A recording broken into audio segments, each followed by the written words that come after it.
নমস্কার বন্ধুরা, কেমন আছেন সবাই? আশা করি খুব ভালো আছেন। আজকে দেখুন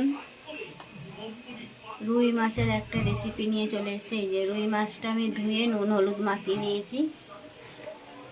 আজকে ধনে বাটা দিয়ে, গোটা ধনে বাটা দিয়ে সবজি দিয়ে রুই মাছের একটা সুস্বাদু রেসিপি বানাবো, পাতলা ঝোল করব।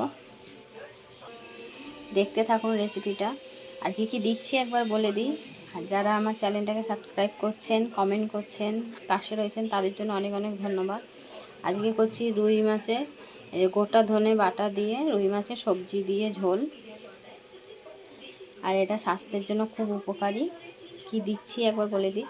দিয়ে দিচ্ছি এরকম আলু ডুমো ডুমো লম্বা লম্বা করে কাটা, এরকম আলু লম্বা লম্বা করে কাটা, পটল এরকম করে কাটা, ডাঁটা দিচ্ছি, সজনে ডাঁটা, এই যে রসুন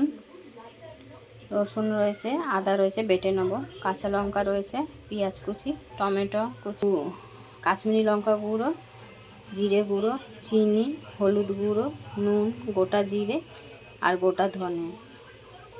এই ঝোলটা খুব সুন্দর খেতে লাগে, যেহেতু এটা ধনে বাটা আর সবজি দিয়ে হচ্ছে। চলুন রেসিপিটা শুরু করা যাক। এই যে বন্ধুরা, তেলটা গরম হয়ে গেছে। এবার আমি মাছগুলোকে একা একা ছেড়ে দিচ্ছি।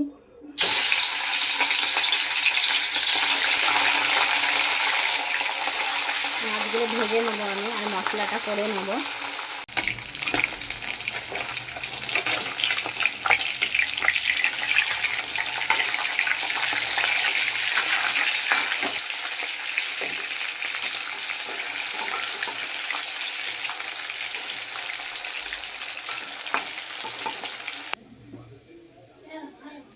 এই যে বন্ধুরা, মাছটা আমার ভাজা হয়ে গেছে। এই দেখুন, সবকটা মাছ আমার ভাজা হয়ে গেছে। এবার আমি ফোড়নে দিয়ে দিচ্ছি গোটা জিরে। এই যে গোটা জিরে দিয়ে দিলাম, দিয়ে দিচ্ছি পেঁয়াজ কুচি,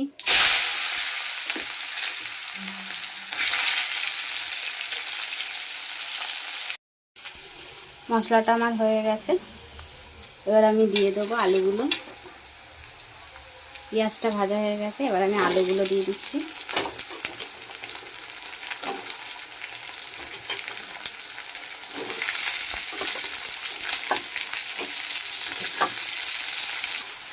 এবার আমি দিয়ে দিচ্ছি এই সবজিগুলো।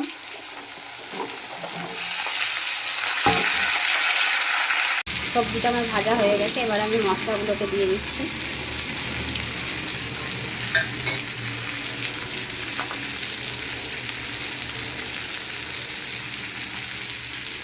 এবার এই মশলাটাও দিয়ে দেবো। এই যে এটা একটু কষানো হবে।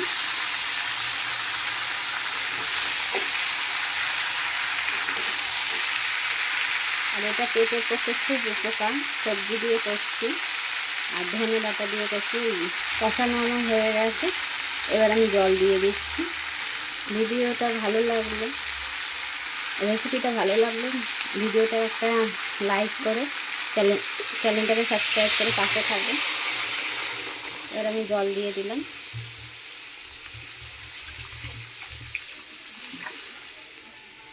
ঝোল হবে যেহেতু একটু বেশি জল দিলাম।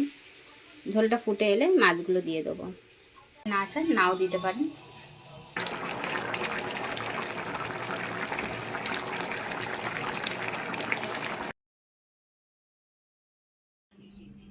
এই যে বন্ধুরা, রুই মাছের ঝোল আমার কমপ্লিট। আর বেশি ঝোল করিনি আমি।